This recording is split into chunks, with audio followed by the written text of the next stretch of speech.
Stood on the podium at a World Masters Championship. Now, just a little over a week ago, the BRICS bloc invited United Arab Emirates, Iran and Saudi Arabia to join their alliance. Now, these nations are keen to strengthen ties with China and the global south. And while this membership to the BRICS bloc could add political and economical imperative to the UAE, Saudi and Iran, what would it change for West Asia's global presence? And would this move affect the dynamics with the United States? Here is a report. The 15th BRICS summit, which was held recently in Johannesburg, South Africa, took a big step to expand its reach. After much deliberation, 6 countries were extended an invitation to join the forum. 3 of them are West Asian countries.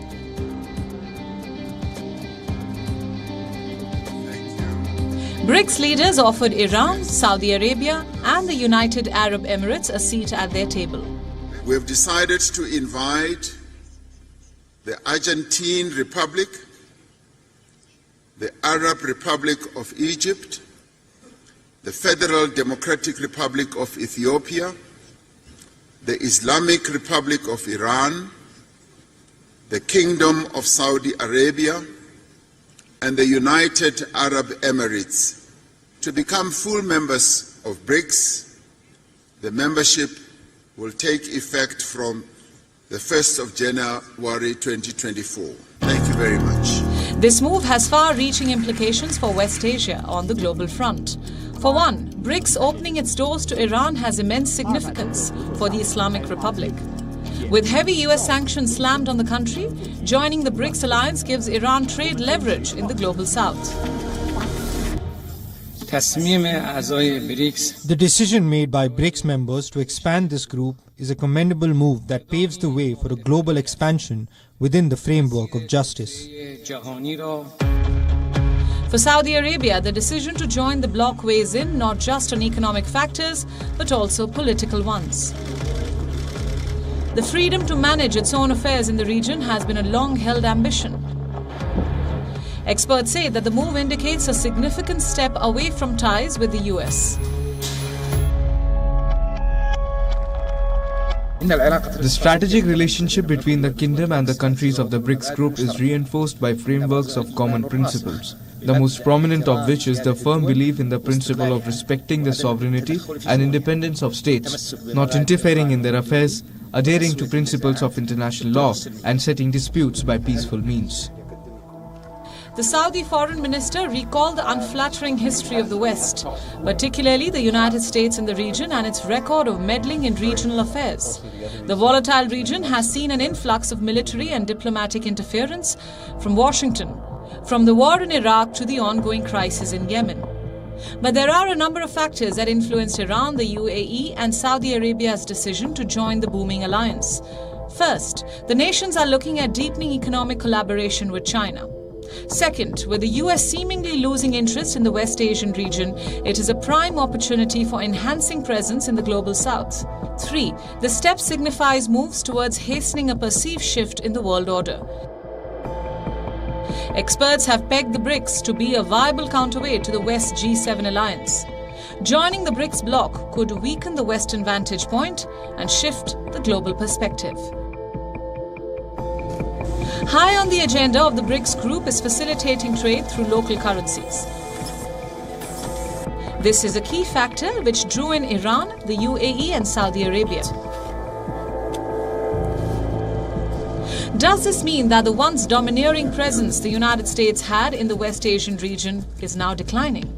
More importantly, as the BRICS expands to take in West Asia, what does Washington stand to lose the most? On the one hand, the US loses out on massive oil imports to its rival, China. The Asian power is already Saudi Arabia's biggest oil customer. With the oil giant slashing global exports significantly, the US has reason to worry about domestic supply and price volatility of fuel.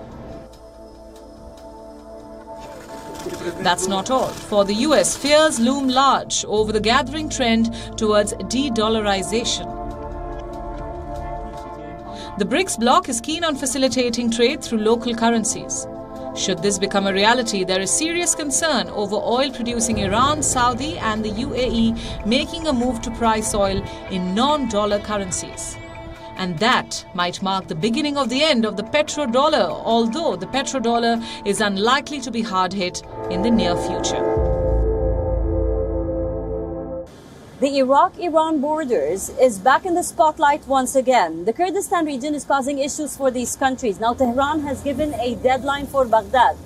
They are warning them to disarm the Kurdish rebel groups in their territory.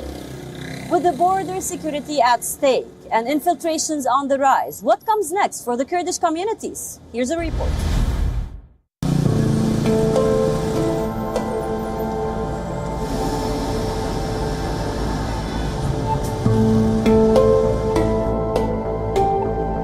Tehran has warned Baghdad to honor the border deal it signed in March, but Iraq's impending action hangs on a tight September 19th deadline.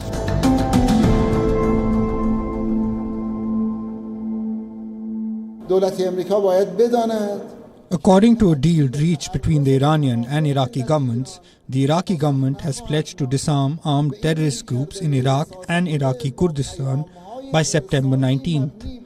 After this deadline, if Iraq fails to meet its commitments, the Iranian government will assume its responsibility in order to ensure the country's security.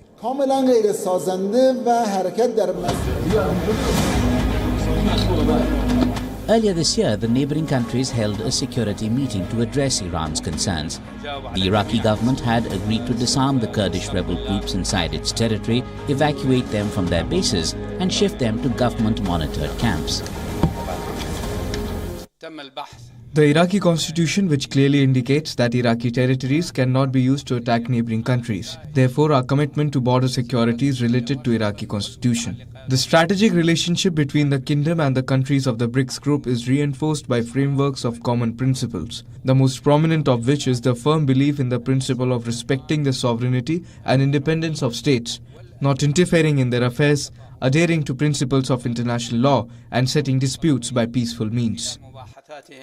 The Iraqi constitution, which clearly indicates that Iraqi territories cannot be used to attack neighboring countries. When it comes to decades of simmering tensions and sporadic conflict, the West Asian region has always been in the eye of a storm. Iran and its neighbor are no exception to a complex, often tense past, some of which has been mired in violence.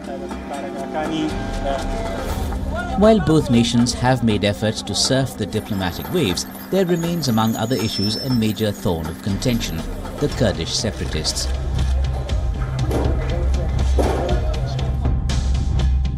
The Kurds are one of the world's largest communities without an independent state. They're also a sizable minority in both Iran and Iraq. For years now, Kurdish separatists have been fighting for an autonomous region of their own. And Iranian authorities have been trying to quash this rebellion, launching attacks on Kurdish opposition groups that have been long exiled.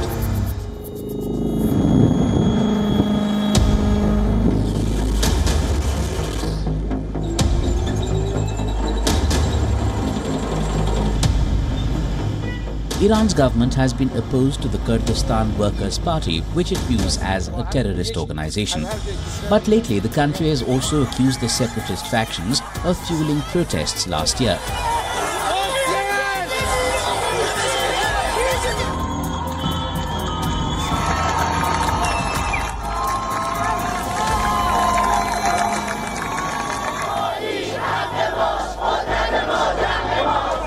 The protests had erupted after 22-year-old Iranian Kurdish woman Mahsa Amini suspiciously died in police custody.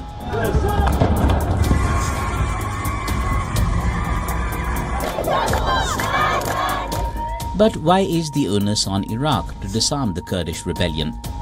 In 2005, Iraq granted constitutional recognition to Kurdish autonomy. This move marked a significant step towards greater self-governance for the Kurdish community. Geographically, the Kurdish region lies just along the border which Iraq shares with Iran.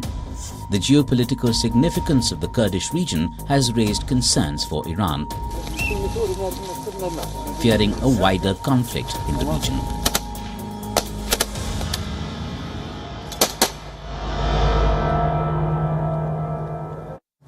Israelis are boiling. Ever since the judicial overhaul, there were unprecedented protests all over.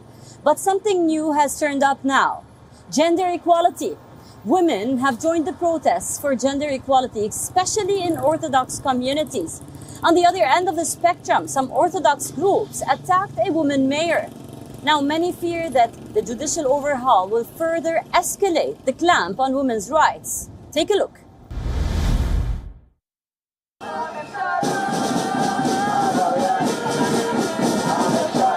Israel is witnessing protests. This time, it's not about the controversial judicial reforms. A series of incidents have brought the women out on the streets. They no longer feel safe or even seem to be safe as Orthodox elements are politically rising in the country. This is the worst government Israel ever had when it comes to women's rights. They are trying to harm women's rights, and the reason why they're doing it is because it's an ultra-orthodox fanatic government, okay? And they're trying to impose halakha laws. They're trying to impose religious law over our public arena, and we're here to say no more. Women gathered in the city of Bnei Brak near Tel Aviv to fight for the cause of gender equality, an issue that has divided Israeli society since the debate over judicial overhaul began in the country. Lines have been drawn and blocks defined.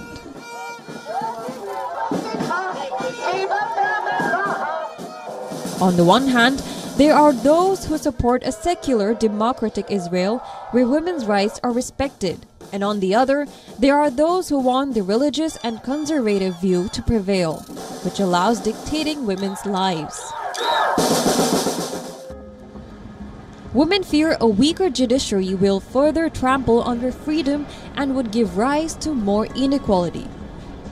Recent incidents have only affirmed their concerns. Bus rides have become increasingly unsafe.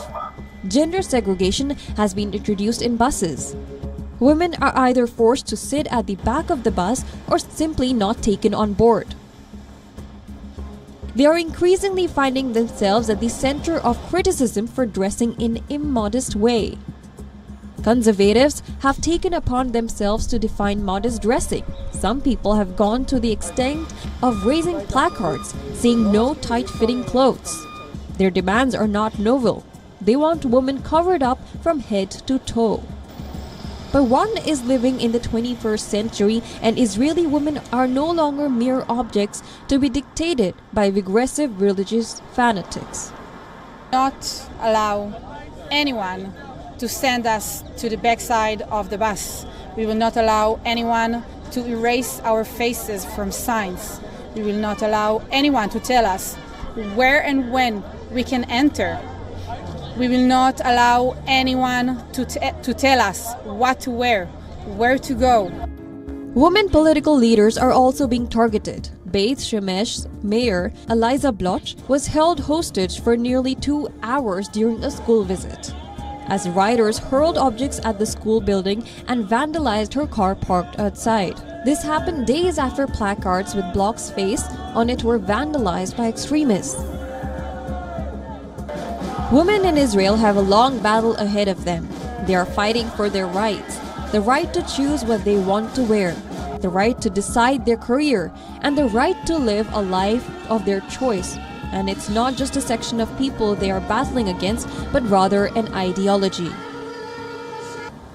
And now to war-ravaged Palestine, where the women have joined a noble cause, recycling, upcycling, and getting rid of paper waste. Take a look.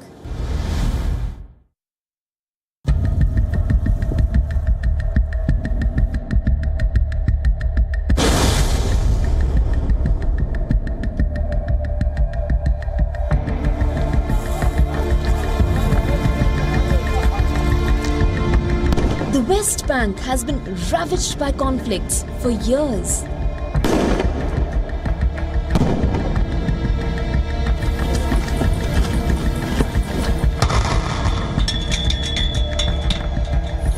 Ruins of destroyed buildings that were once homes and schools.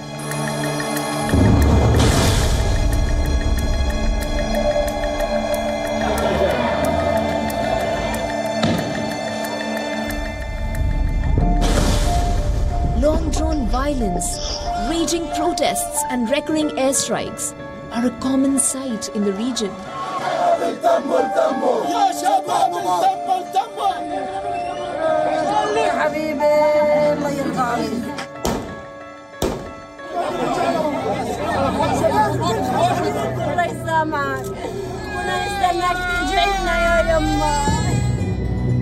But in the midst of destruction are bursts of color emerging from the heaps of used clothes that one can find discarded in the city of Ramallah.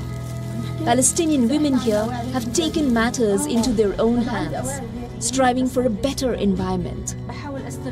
The women have introduced several initiatives to promote recycling, upcycling and thrifting. These projects have also given women a source of livelihood in an otherwise unstable and financially stripped region. But the work does not end at just empowering Palestinian women. Money earned from these ventures is used to support underprivileged students of Ramallah. Children who have lost homes, families and proper education to war receive help from this environment-friendly initiative. The Prophet supports the community leadership, which then implements and distributes these donations that come through the used clothes and supports the underprivileged students fund. It's not just clothes that the local women are trying to salvage. Piles of waste paper in the city is also a major recycling project undertaken of late. Official numbers reveal that Palestinians generate nearly 5,000 tons of solid waste per day. This amounts to a total of around 1.8 million tons the entire year. A substantial chunk of this waste is used paper.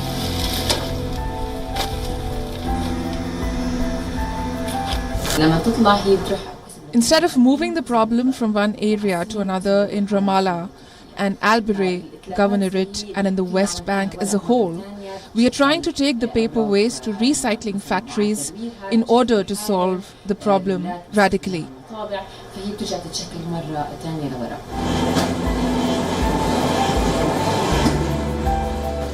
Omar El Ard is one such organization leading the cause of recycling paper in the city. The venture is a lead exporter of used paper from the West Bank.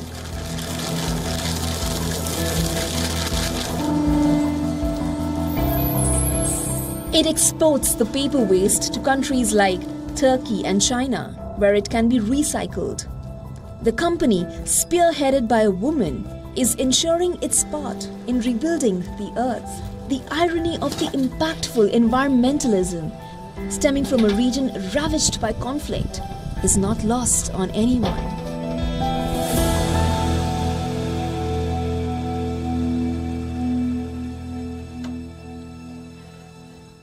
And now, with the last report to Dubai, where there's always something new and a little bit extraordinary. Have you ever heard of Gourmet Water?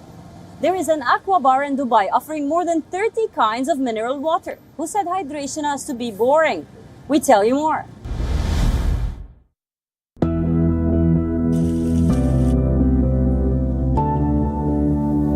On the first glance, this place in Dubai looks like just another bar.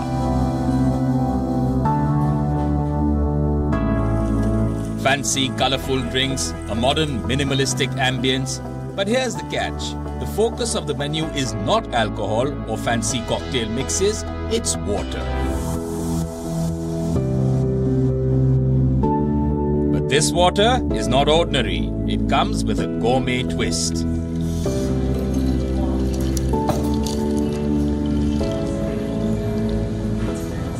are the first ever gourmet water bar that I know of, and we have 30 different recipes that come out of one system. That's what makes us unique. Most filters, most filtration systems, you can get still or sparkling. Here you can microdose the minerals to give you your own special taste and your own special water. The customization of mineral content has drawn eyeballs to this unique aqua venture. On offer are drinks like Meditate Water, which is said to have a very low degree of minerals in it. Then there's Citrus Water, described as an ideal post-workout drink. It's a very unique concept, and everyone should try it. Why not? Because you need to focus on your health as well. We always forget about maybe the disadvantages of drinking bottled water, plastic bottled water. So I think this concept, will help you. It's creating more awareness about consuming just natural mineral water as well. With health and fitness frenzy on social media pushing people to make more mindful lifestyle choices, one might say that the water bar is a perfectly timed business opportunity. And that's not all. The aqua business hopes to promote sustainability amongst its customers, discouraging the use of plastic bottles. Studies in the UAE reveal that one individual uses an average of 450 plastic bottles in a year. Ventures that promote reusable bottles instead of plastic are critical to this West Asian country's vision to achieve net zero emissions by 2050. So it's time to say, raise the toast and say cheers with water. That's all we have for you on this edition of the West Asia Post. I will see you next week with a brand new lineup, always bringing you the most recent updates, news, and ground reports from one of the world's most volatile regions. Until then, stay safe. I'm your host, Ghadi Francis, coming to you from the heart of Beirut, Lebanon, and you're watching WION World is One.